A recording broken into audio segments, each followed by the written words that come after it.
That's bad.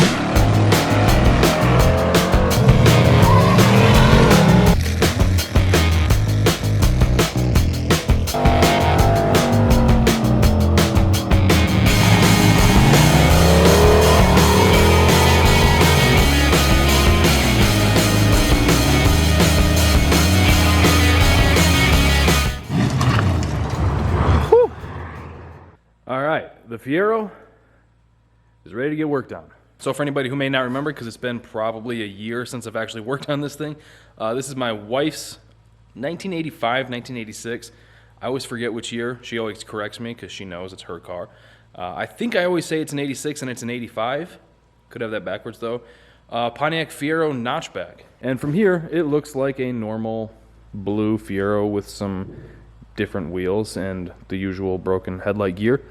However, if we come around to the back, this is where the excitement happens. It has an LS4 with a Chinese turbo mated to the stock transmission, a recipe for disaster that I think we're all excited to watch play out. So this is a stock bottom end LS4. This transmission, I didn't want to try to push it because ideally it never breaks and I don't have to deal with swapping in a new one. Ideally. I'm almost positive that at some point, within like the first month of it driving, it's going to break. And I'm going to be like, God dang it. Anyway, yeah, it is a stock bottom end LS4. It does have a sloppy stage 2 cam in it and obviously an intake, like I said, Chinese turbo. We got a spec stage 2 or 3 clutch. I don't remember which one. I think it's stage 3.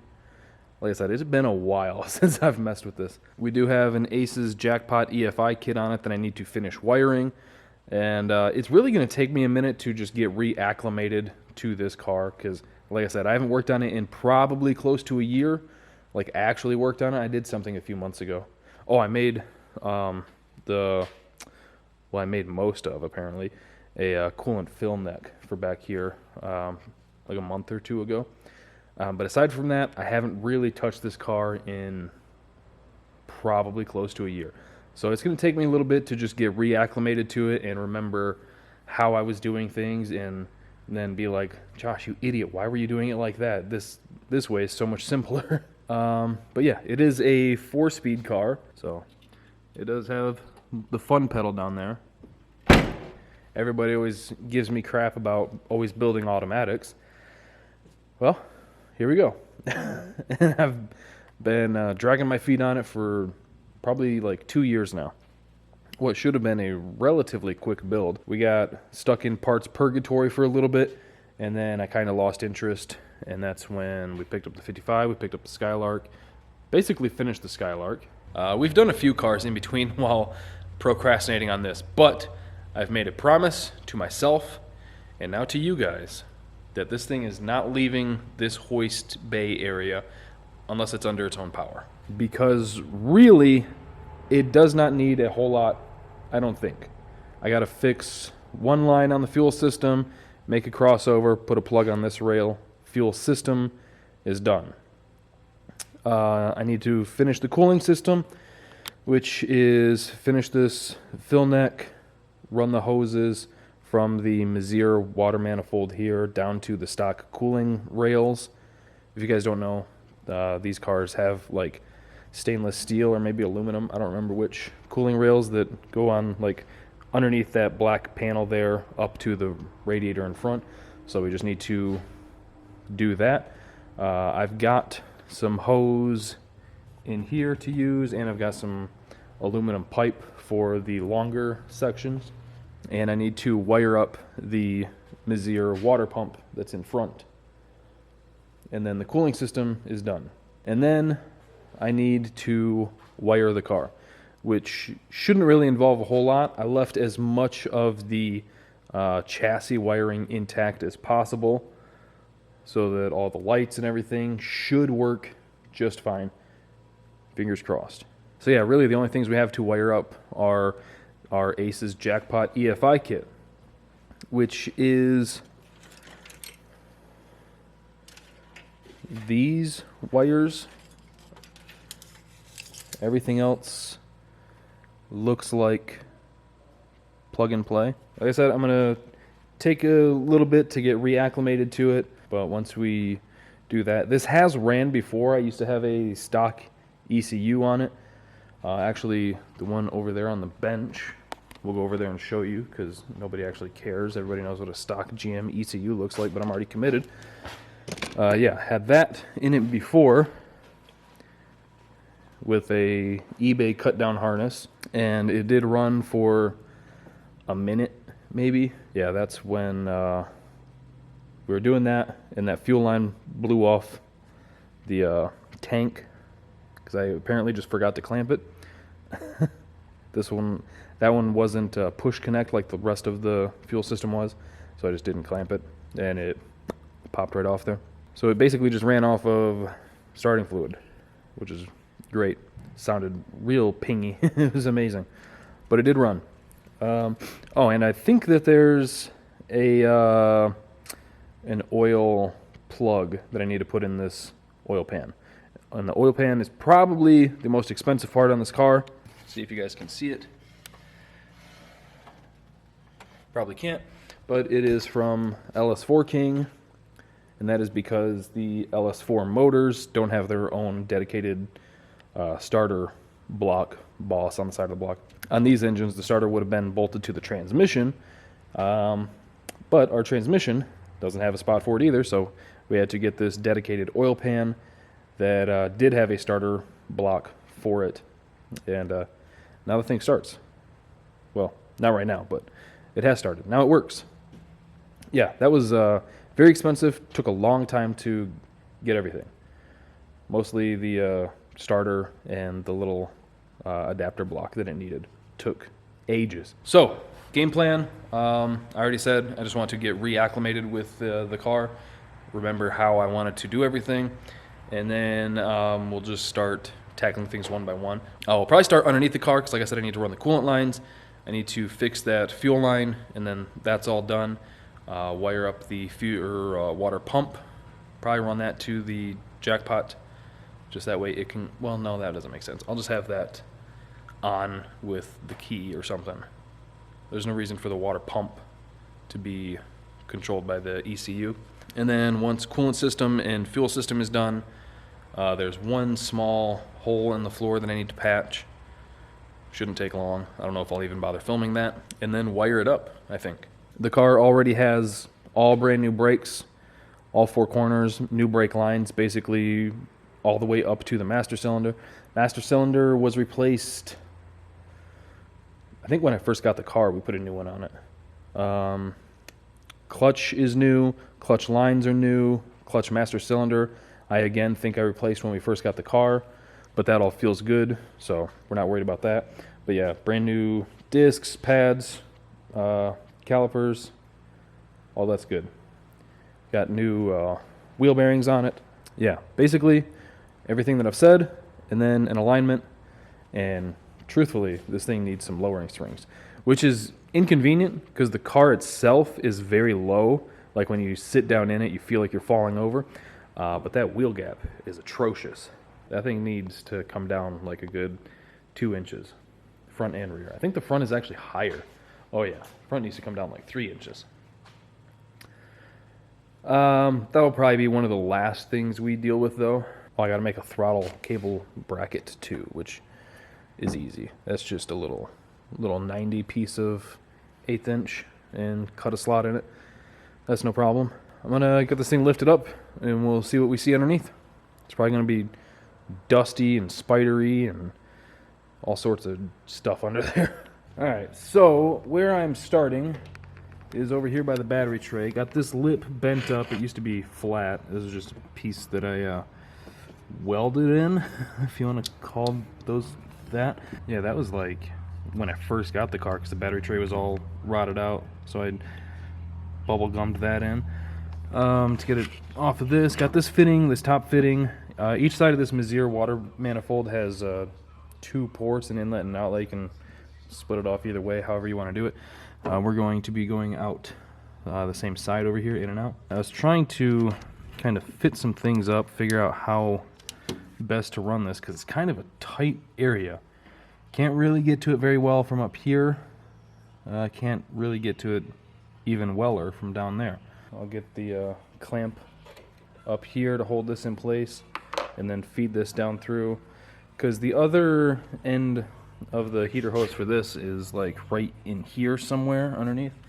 So I'll probably cut this off. I don't know. Because my plan for the other side, because it's over there, is I'm hoping I can use that to come off of it into an aluminum pipe that I've got, run that straight across, and then just a small section to join it into the other pipe. That's what I'm hoping for. We'll see if we can make that work. Alright, so I got the lower side. You're not going to be able to see anything, I bet. I got the lower side going to this hose over here. Kind of fits bunk, but it's good. It's not folded over. It's connected pretty solid, so we'll see how that works. This top one, we're running over here to the driver's side, and let's see how we can make this work. This is going to be a little bit of a challenge to do this so that it doesn't fold over on itself. Now, I do have this. This is 1.5 inch diameter aluminum tubing. So from here to here, connecting it wouldn't be too bad, and then do like a 1.5 foot, 2 foot section to this, perhaps. We got this clump of wiring that's kind of freaking with us. Have to get that on the other side. But yeah, I think we'll be able to swoop it enough. This stuff, I'm pretty sure that once there's some pressure built up, like something like that would kind of balloon out and be fine. But I don't know for sure. I've never used this particular hose, so I don't want to put like not like a full kink in there, but just something kind of like that, expecting it to have enough pressure to balloon out, because this will probably have like a 18 pound cap, and then it doesn't balloon out. And I mean, if we're being honest, like, I mean, these rails are kind of like crush bent and pretty small anyway, so I don't think that it would be that big of a deal. So I'm going to reroute this one around that wiring, get a piece of tubing cut roughly like 18 inches or so, and see how we're looking.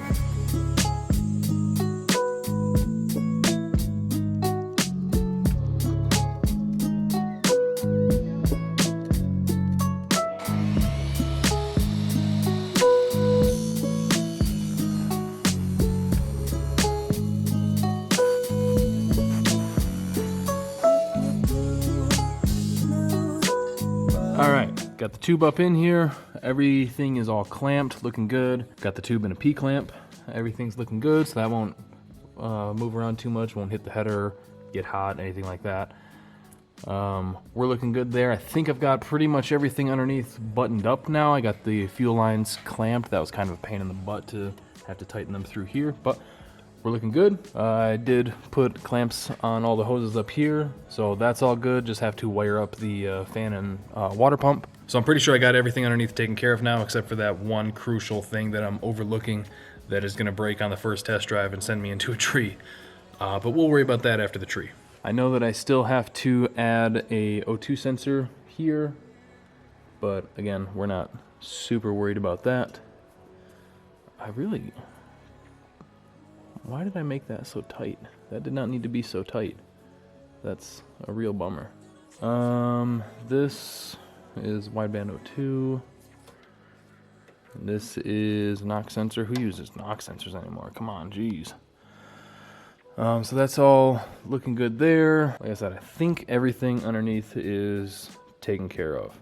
So the next thing up on the to-do list is fix this battery cable. This was the ground to the head, and it was just pinched between two washers bolted down because I didn't have any of these cable lugs at the time. So now I can cut this down. Should be plenty to cut a fresh end on it.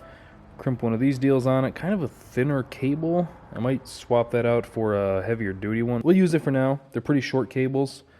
But yeah, I don't know why I did that. Slowly knocking things out. Got the ground cable done. That's all kosher. Everything's looking good there. Still have to make the fuel rail crossover, not a big deal. This is the factory LS4 dipstick. I have a flexible one that should work a little bit better that I forgot to put in. I told you I'd forget something kind of crucial underneath the car.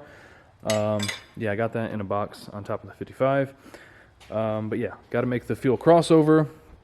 Need to put the plug in this end of the rail because we're just running a deadheaded style system that a lot of like the factory LS cars ran. Yeah, now I can connect this fuel line back up here because that is how you went. And you'll notice I found a factory LS1 throttle cable bracket, so we are good there. It's a little snugger than I'd like, but I don't know. I think I'm gonna have to bend it or tweak it or something a little bit just to give it a little bit more play in there, because I think it might be holding it up like to like 1 or 2% TPS.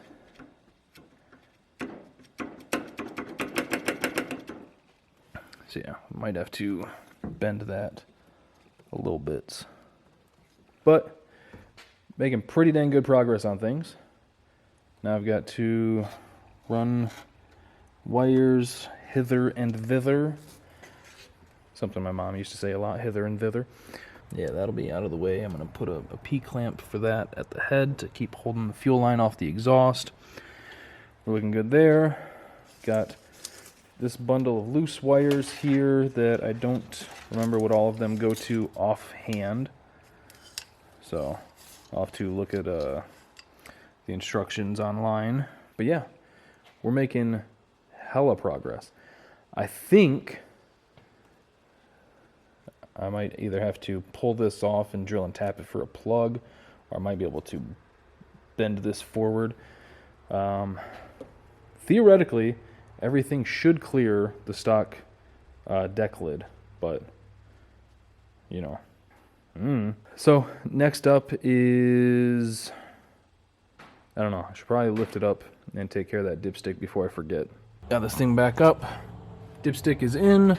Also put a proper plug in the oil pan instead of this thing that I just made to block it off so we could fire it up that one day. So now I got to drop the car down, mount this somewhere that it's accessible, put the dipstick in it, and then we're good. I didn't film it because it was kind of hard to actually get this thing in here. That O-ring was tight.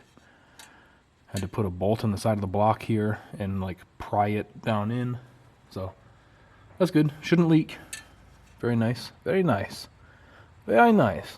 Then I'm going to go around, try and tighten all these bolts real quick before dropping it down just to make sure. Next up will be the coolant fill neck thing. All right. Dipstick is in, bolted to the head. Got that deal nice and secure. Fairly easy to get to, so that's great. Also, cut down the hose for this coolant fill neck. Got that all secure in place. Still need a cap for it. And I need to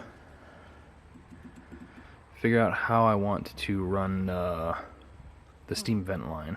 My theory is that this is going to be the highest point in the car, so it shouldn't be a pain in the butt to fill the coolant system on this. I got dipstick, coolant fill. So I guess now I can jump into wiring.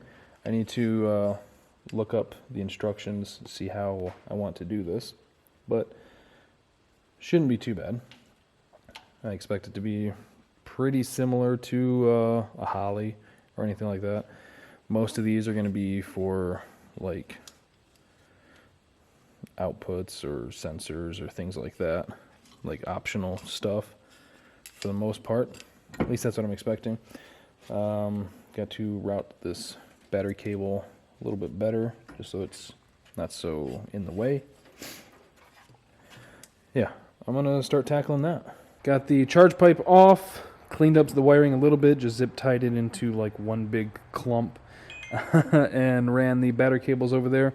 Trying to like make universal wiring harnesses look good is always a challenge, especially in something like this where is kind of unconventional. Things are laid out a little differently than they expected versus like the Skylark or the 55 where it's a normal front engine, firewalls close to it that you can hide everything through, that sort of deal. But everything else is looking good. I did forget that on the Aces harness, it plugs directly into the coils instead of having a plug that goes into the normal coil pack, like on the Holly. So that's interesting. So I need to pull at least this coil pack off and get that harness, the stock factory sub harness off of there just to clean it up a little bit. But we are now at the point of all of these loose wires, which it does bother me that there's so many similar colors. Like this one is the 12 volt main for the harness.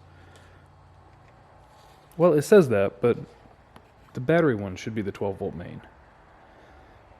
That's maybe switched. I don't know. And then we have 3 other red wires. Like, put some stripes on some shit, guys. They do have labels, which is nice. We've got power EN, power N, I don't know, engine power maybe. Brake switch, I don't think we'll need that, and vehicle speed sensor, which we shouldn't need because this is supposed to have a GPS speedometer built in. I don't know, maybe that's power for it. I don't know. Then we got these 2 yellows. One is AC, and the other is burnout, or it burns you. It says burn. This one is TAC output. We're not going to be using that. This one is a 2-step.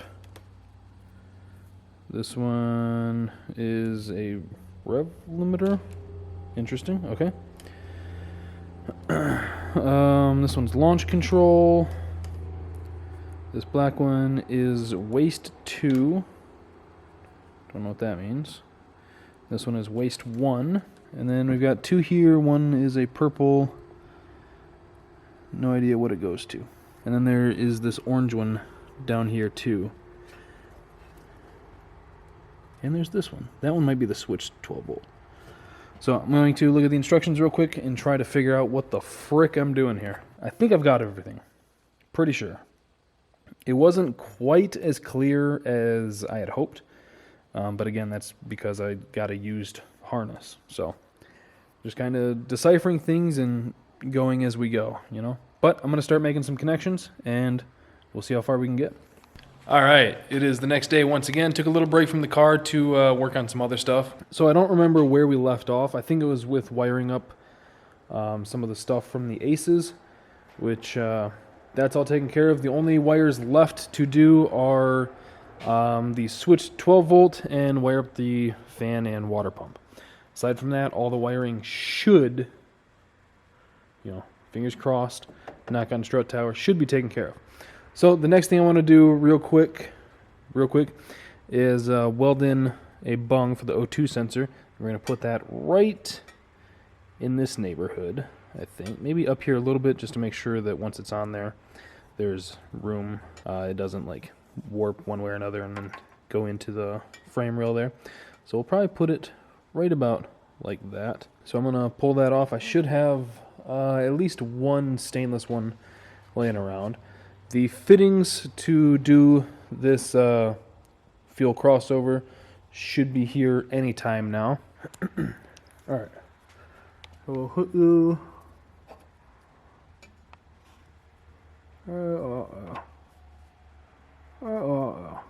Take it over to the bench, get it welded up real quick. All right, I am definitely out of practice on the TIG. Got the bung welded on, way too hot. Turned it down, is what it is, it'll hold. But I'm gonna get this thrown back on the car.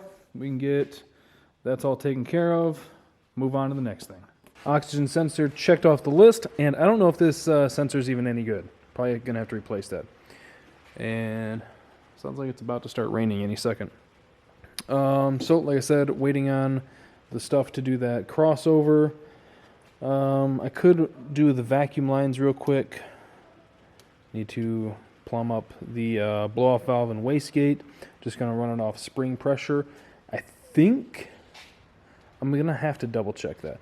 I think that gate has like a 8-pound spring in it, but I really need to check that because I'd hate, sometimes when they ship them, they put all the springs in them at once for packaging.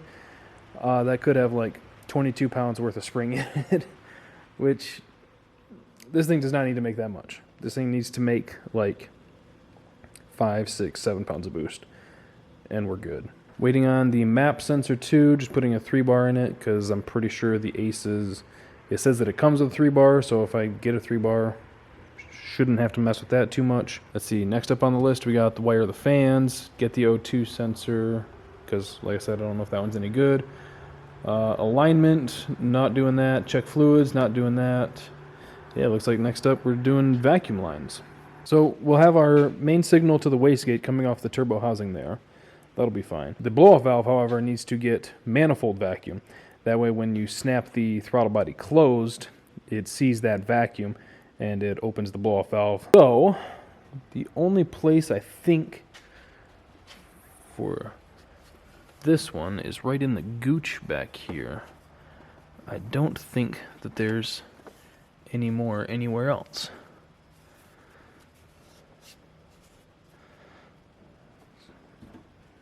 Huh. There's nothing under here, which would be a great spot for it. Yeah, I think I'm going to have to get or make some sort of vacuum block, because I also need to use this for the map sensor. So I need some sort of block that's almost like a T, so I can have it come manifold, block, out to map sensor, and then tee off to the blow-off valve. We're trying to keep this as simple as possible, so we don't need a whole bunch of vacuum lines all over the place, running a bunch of different stuff, and going from CO2 and MAC valves and all that sort of deal. We need turbo to wastegate, manifold to blow-off valve. Let me see if I can come up with something for that. Alright, so I've been thinking for a few minutes about how I want to tackle the vacuum lines and everything on this. Come up with a solution. So instead of getting a whole vacuum block and making a whole nest of everything, since there's only the one vacuum port off this intake manifold, there's nothing on the elbow up here. What I'm going to do, there's tons of room on the belly here. I'm going to take this off, drill a hole for the map sensor to sit into, and drill and tap another hole next to it for like a little bracket to keep it from popping out. The map sensor plug right here, like it was meant to be. And then for the vacuum line off the back, I'm going to take this 3/8 NPT plug, drill and tap it, and basically turn it into one of these little adapters that I can then screw in one of these push lock elbows into. That will be just like that, or maybe up here, something like that. The 1/4-inch push lock hose, or air brake hose, whatever you want to call it, slides so snugly over the port for that I think I can push it on and get like a real small hose clamp or fuel injection style hose clamp or something on it, or maybe even a zip tie might be enough. But yeah, that is the plan. So first thing I want to do is drill this all the way through and then tap it for 1/8-inch NPT. And it is going to be damn near perfect. You guys see that? We should be Gucci. Gotta find something to sit this in so I can put it in the vise without... Shut up! Gotta find something to sit this in, like some sort of rubber or something, so I can put it in the vise without screwing up any of the threads.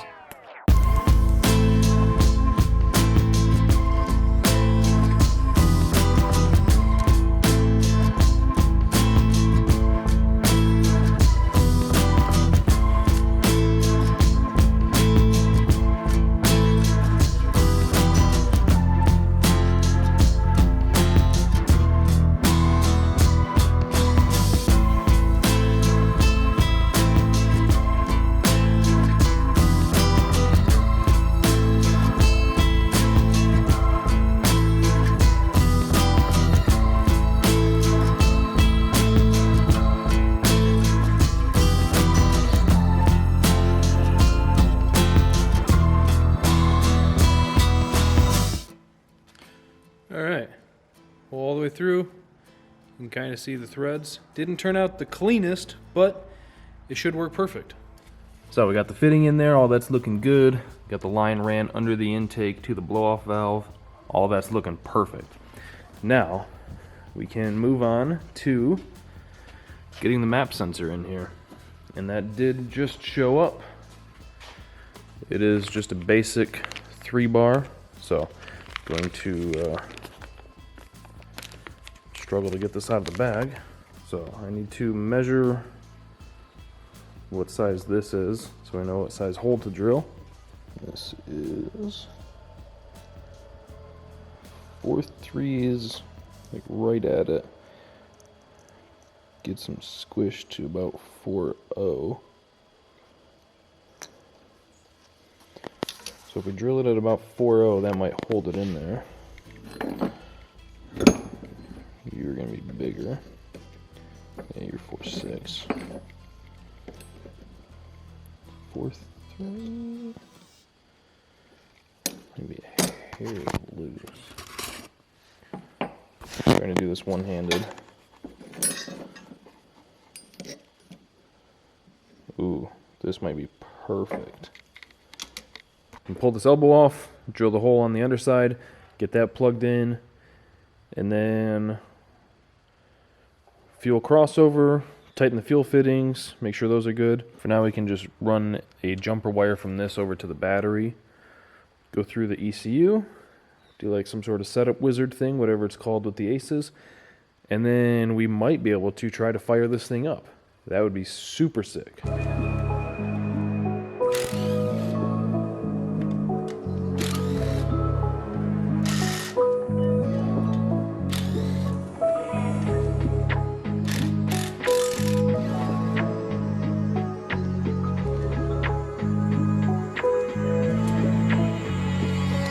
A little thinner than I'd like, to be honest.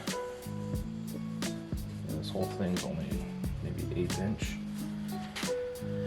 Oh well, it is what it is.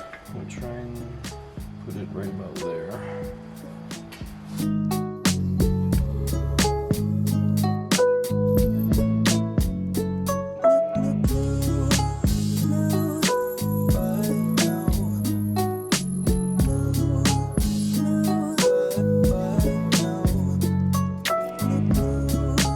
Now, we can take a bigger drill bit, put it in there to chamfer the edge. So we'll just hit this edge a little bit. Just clean that up. I have to go one size bigger.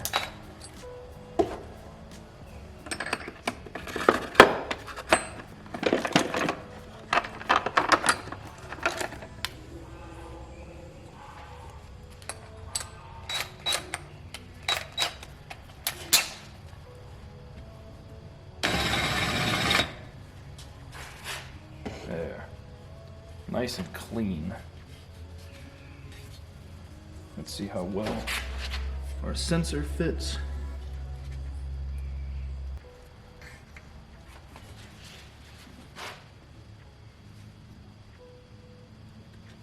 That's pretty good.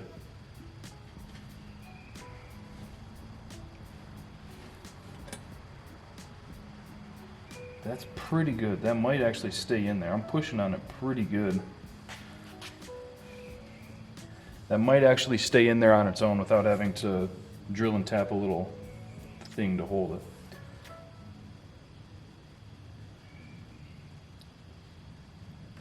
I'm trying to like guess the force that I'm pushing at it with. Just be like, does that feel like 10 pounds? I feel like 15 pounds. I mean, like I said, we're going to run this car at relatively low boost, 5 to 7 pounds, just because I don't want to break the transmission. And I'm pretty sure that that'll hold up. So now we can get all the metal shavings out of this and put it back on the car and plug it in. All right, got the elbow back on. All that's looking good. Got the map sensor plugged in. Tweaked the throttle cable bracket a little bit so that we got some slack in it at idle now. That's looking much nicer. Just made a quick little gasket for the throttle body real quick and got that tightened down. When I was looking through the bottom side, I could see a little bit of daylight, so hopefully this holds up. If not, we'll have to like seal the frick out of it. But might have a vacuum leak. Something to think about later. So I'm gonna go around, check all these fittings just to make sure that they're good, because I think most of them are hand tight. Make the fuel crossover, and then we can hook up the battery and go through the tune and see what the Aces is like on startup. All right, fuel crossover's done, checked all the fittings, all that's looking good. Basically, the last thing we have to do is, fingers crossed at least, is hook up the battery. If I can get this cap off this terminal. Good. Oh, come on. Good Lord. There we go. All right. Is my catch on fire? All right. We have juice. Now we can go through all of this. We have a light on the ECU. All right. Connect timeout, jackpot may be offline. What does that fucking mean? Alright. Wizards. Start wizard. We are 24. Get wizard data error. That's probably fine. We are 24. Next. Get wizard data error. That's probably fine. Alright, we are 24. Next. Get wizard data error. That's probably fine. Just next. Okay. Back maybe? Okay, we can't go back either. Alright, exit. Are you sure you want to exit? Yes. There's nothing fucking else I can do. Maybe we gotta do an auto set first. Get data error 56. Okay. Fucking great. Settings.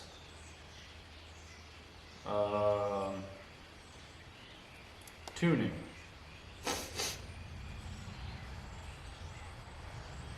System settings. Basic. What's our displacement?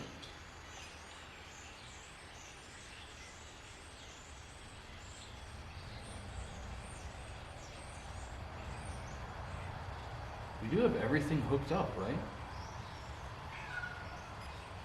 Injector flow rate. Okay, I can't. Advanced. Manage files. Last tune. Okay. Wizards. Let's try this again. Brother, what the fuck are we supposed to do here?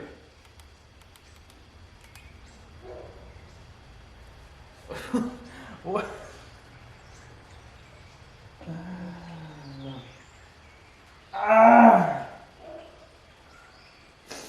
What do you mean there's an error?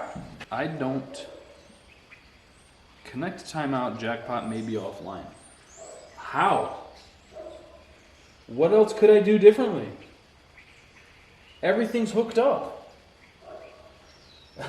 Everything's hooked up.